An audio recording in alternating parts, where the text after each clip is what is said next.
Assalamualaikum warahmatullahi wabarakatuh.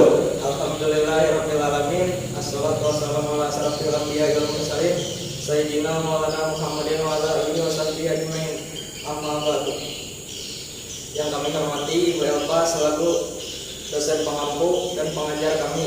Perkenalkan, nama saya Muhammad Fadila selaku moderator dari kelompok ini, dan ada materi 1 Nur Fitriah, dan yang materi kedua Istiqamah, materi ketiga Ahmad Marzuki, materi keempat Hijriati Fatimah, dan materi kelima Sugi, dan yang terakhir materi ke-6 Adam Mutawa Khair.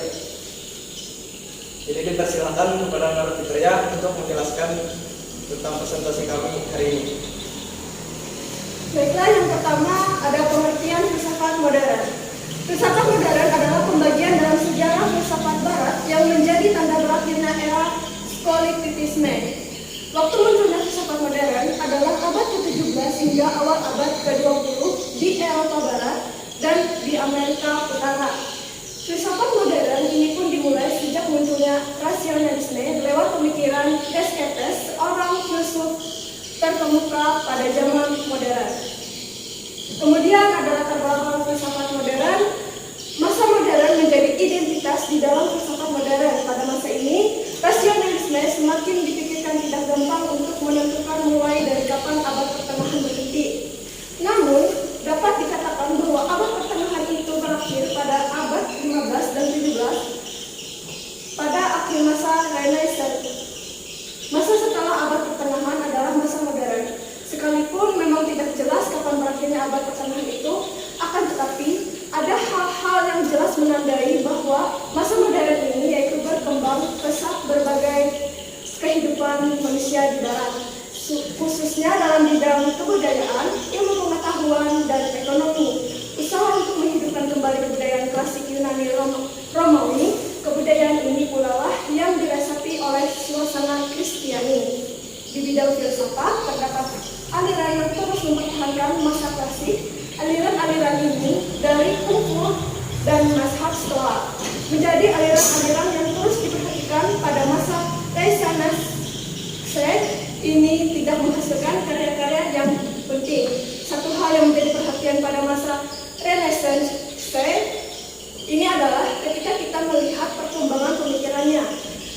Perkembangan pada masa ini menimbulkan sebuah masa yang amat berperan di dalam dunia filsafat.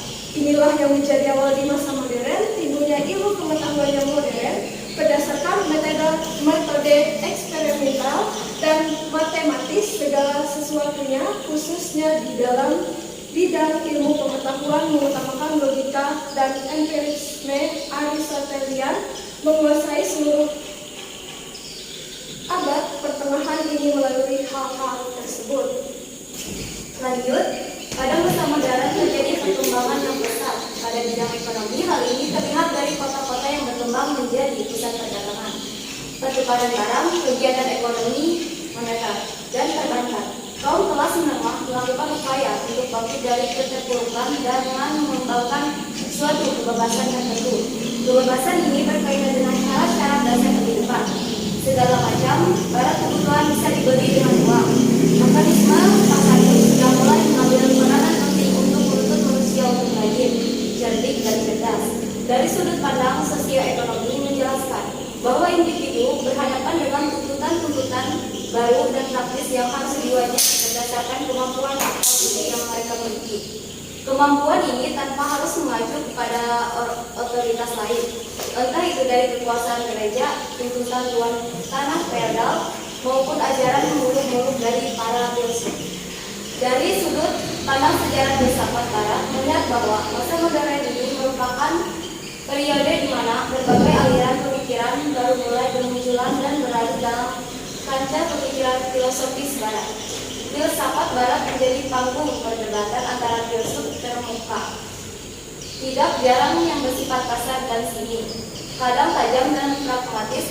Ada juga yang sentimental. Sejarah filsafat pada masa modern ini dibagi ke dalam 3 zaman periode, yaitu zaman Renaissance atau Renaissance, zaman pencerahan budi atau Aufklärung, dan zaman romantik atau khususnya periode idealisme. Kita lanjut, ada beberapa tokoh yang menjadi perintis yang membuka jalan baru menuju perkembangan ilmiah yang modern. Mereka adalah Leonardo da Vinci, Nicolas Copernicus, Johannes Kepler, dan Galileo Galilei. Sedangkan Francis Bacon, mereka filsuf yang menetapkan dasar teologisnya untuk perkembangan dalam bidang ilmu pengetahuan. Dia merupakan bangsawan Inggris yang terkenal dengan karyanya yang bermaksud untuk menggantikan teori Aristoteles tentang ilmu pengetahuan dengan teori baru. Sekalipun demikian, René Descartes merupakan filsuf yang paling terkenal pada masa filsafat modern ini. René Descartes diberikan gelar sebagai Bapak Filsafat Modern. Dia adalah seorang filsuf Perancis. Descartes belajar filsafat pada kolese yang dipimpin pater-pater Yesuit di desa La Fleche. Descartes menulis sebuah buku yang terkenal, yaitu Discours de la Méthode, pada tahun 1637. Bukunya tersebut berisi tentang uraian metode perkembangan intelektual. Dia dengan lantang menyatakan bahwa tidak merasa puas dengan filsafat dan ilmu pengetahuan yang menjadi bahan pendidikannya. Dia juga menjelaskan bahwa di dalam dunia ilmiah tidak ada sesuatu yang dianggapnya pasti. Segala sesuatu dapat dipersoalkan dan pada kenyataannya memang dipersoalkan juga. C. Tokoh-tokoh dalam filsafat modern. 1. Idealisme. Memiliki argumen epistemologi sendiri. Oleh karena itu, tokoh-tokoh teisme yang mengajarkan bahwa materi bergantung pada spirit tidak disebut idealis karena mereka tidak menggunakan argumen epistemologi yang digunakan oleh idealisme. Mereka menggunakan argumen yang mengatakan bahwa objek-objek fisik pada akhirnya adalah ciptaan Tuhan. Argumen orang-orang idealis mengatakan bahwa objek-objek fisik tidak dapat dipahami terlepas dari spirit. Berikut tokoh-tokoh idealisme: Immanuel Kant, George Wilhelm, Friedrich Hegel, Arthur Schopenhauer, Francis Herbert Bradley. 2. Empirisme adalah aliran dalam filsafat yang berpandangan bahwa pengetahuan secara keseluruhan atau parsial didasarkan kepada pengalaman yang menggunakan indera. Berikut contoh tokoh-tokoh dalam empirisme: John Locke, George Berkeley, David Hume. 3. Filsafat politik adalah refleksi filosofi mengenai masalah-masalah sosial politik yang dapat dibedakan menjadi dua bagian pembahasan yang berkaitan erat, yakni pertama, mempersoalkan hakikat, dan kedua, mempersoalkan fungsi dan tujuan. Akan tetapi, dalam kenyataannya, filsafat politik bukan hanya mempersoalkan hakikat, fungsi dan tujuan negara, melainkan juga membahas soal keluarga dalam negara, pendidikan agama, hak dan kewajiban individual, kekayaan dan harta milik pemerintah, dan sebagainya. Berikut tokoh-tokoh dalam filsafat politik modern: Thomas Hobbes, Johann Locke, James Jacques Rousseau, Karl Marx, Friedrich Engels, Johann Stuart Mill, Jeremy Bentham, James Mill. 4. Eksistensialisme merupakan paham yang sangat berpengaruh di abad modern. Paham ini akan menyadarkan pentingnya kesadaran diri, di mana manusia disadarkan atas keberadaannya di bumi ini. Pandangan yang menyatakan bahwa eksistensi bukanlah objek dari berpikir abstrak yang pengalaman kognitif akal pikiran, tetapi merupakan eksistensi atau pengalaman langsung bersifat pribadi dan dalam bagi individu. Berikut tokoh-tokohnya: Soren dan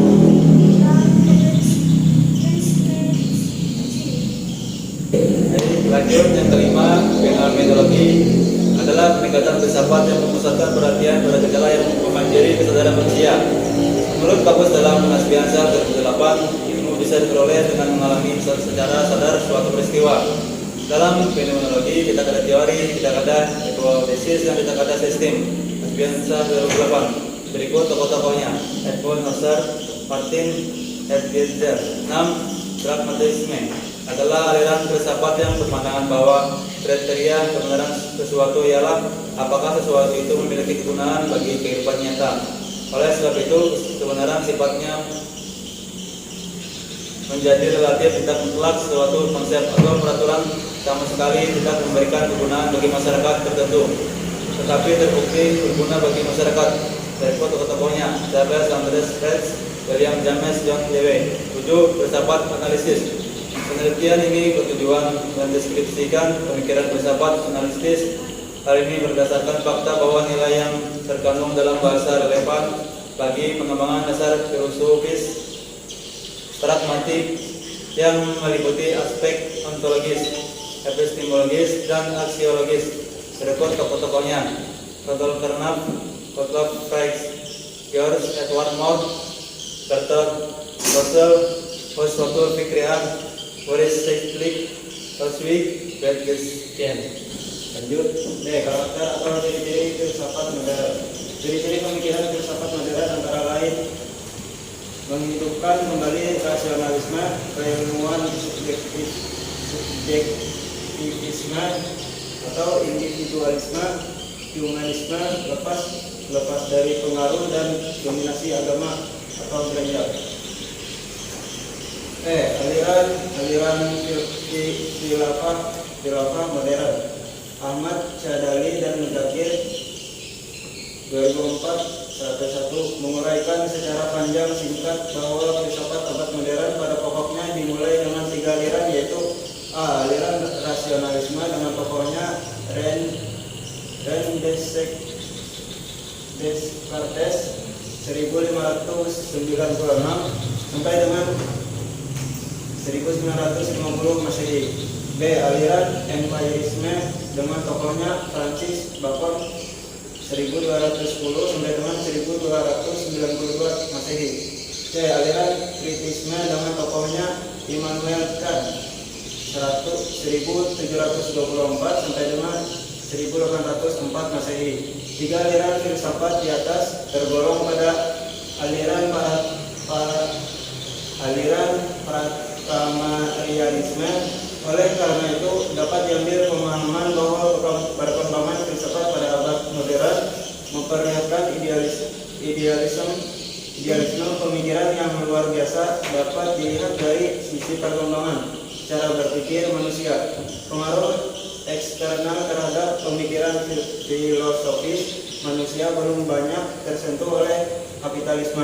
Semuanya gagasan masih berbasis kepada pandangan tentang hakikat kekuatan rasio dan pengalaman manusia yang secara substansial merupakan hakikat filsafat itu sendiri. Jadi kesimpulannya dapat dipahami bahwa filsafat modern mulai muncul pada tahun abad ke-17 sampai dengan abad ke-20 dalam berbagai macam pemikiran dari beberapa tokoh-tokoh penting dalam filsafat modern. Dalam perkembangannya terdapat 3 aliran penting, yaitu aliran rasionalisme, aliran empirisme, dan aliran kritisme. Demikian presentasi yang dapat kami sampaikan. Semoga mudah dipahami dan kurang lebihnya mohon dimaafkan. Wabillahi taufiq wal hidayah.